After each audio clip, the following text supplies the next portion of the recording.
one of my favorite section in Capture One are local adjustments. So let's move there. We have pretty much all of the things that we were doing before. We have the same panels, the same options, but why is it so comfortable for me to work here? First of all, the mentioned thing that I have everything in one place, and other thing is this local adjustments panel, this small panel, and it's giving you tremendous control on retouching because you can simply create new layers and mask them out just in case if you want to apply, for example, different color into this specific area. So something that actually Camera Raw doesn't offer, except the colors, we have also this, and this is super powerful, that has Capture One.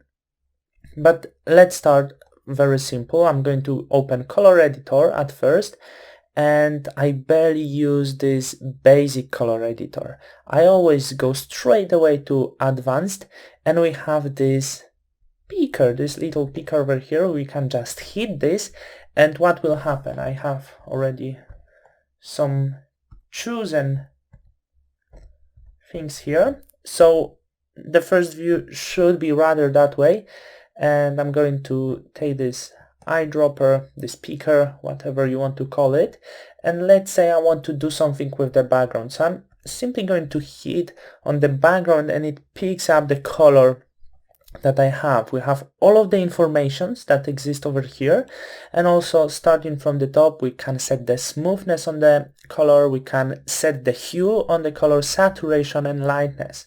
So for example, I think this background is a little bit too warm. I can go down with hue and, well, it doesn't look well right now. Maybe the background looks interesting, but it didn't go the right way, and it even didn't go color. So as you can see, with this, with help over here, coming local adjustments, because right now the color was too weak to do something with him because it was very universal, very neutral color. So we affected the model's face. So I would not do anything here without creating new local adjustment layer.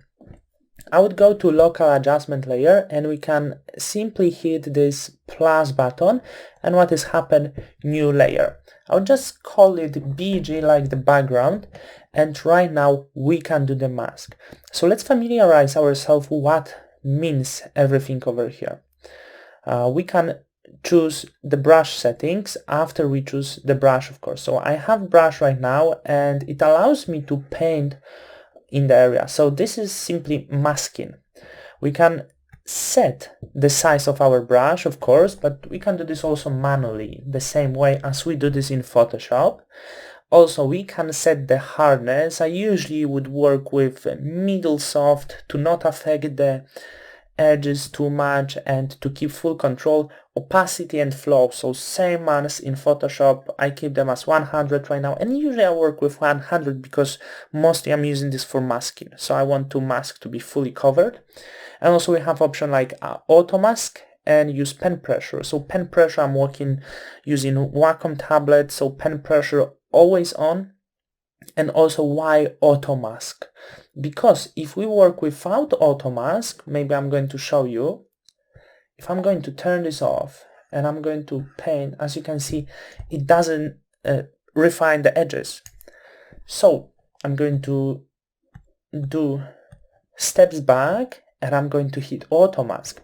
So when I use auto mask, what you can see, it refined the edges. So super powerful for the image as we have right now.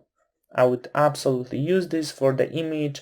It can define the hair. It makes your work easier. So I'm going to paint around very quickly the areas that I actually want to do, the areas I want to work with, because I want to do something with this background. I don't want to just to have gray background, let's say. Okay, so we mask our layer, which we call BG. Now we can go back to color editor once again. Let's pick the color, whatever we want, and now like when I do something, you can actually notice very small difference because the color is still very universal, so it wasn't so easy, but you can already see the difference. We only affected the hair a little bit over here. This is not the problem, because what I would do, I would choose erase mask.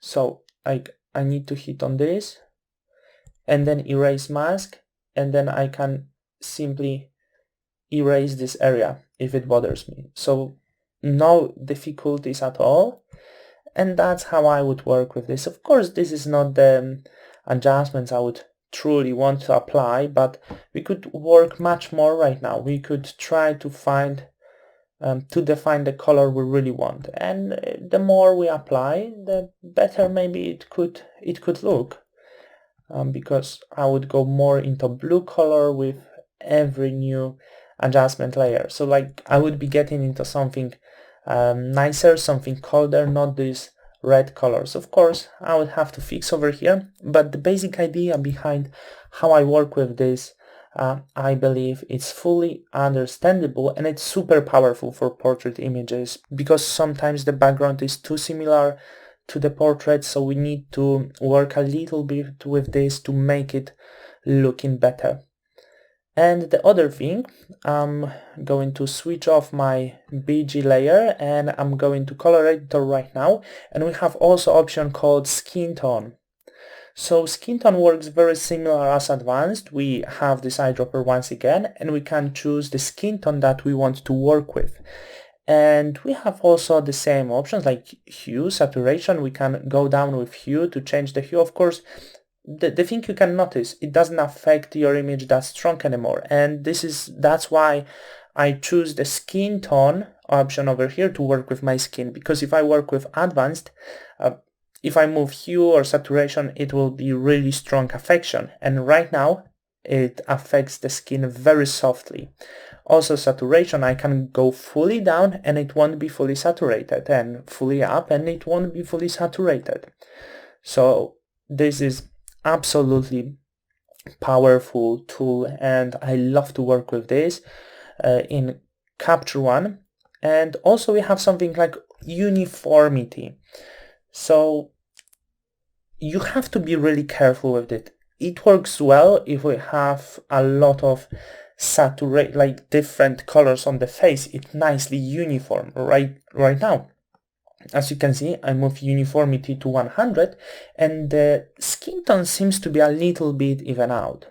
Though I have to openly say it will not always work that good on the white skin as it works on the black skin, because usually the white skin has a lot of, like, the lips in this case are very pinky.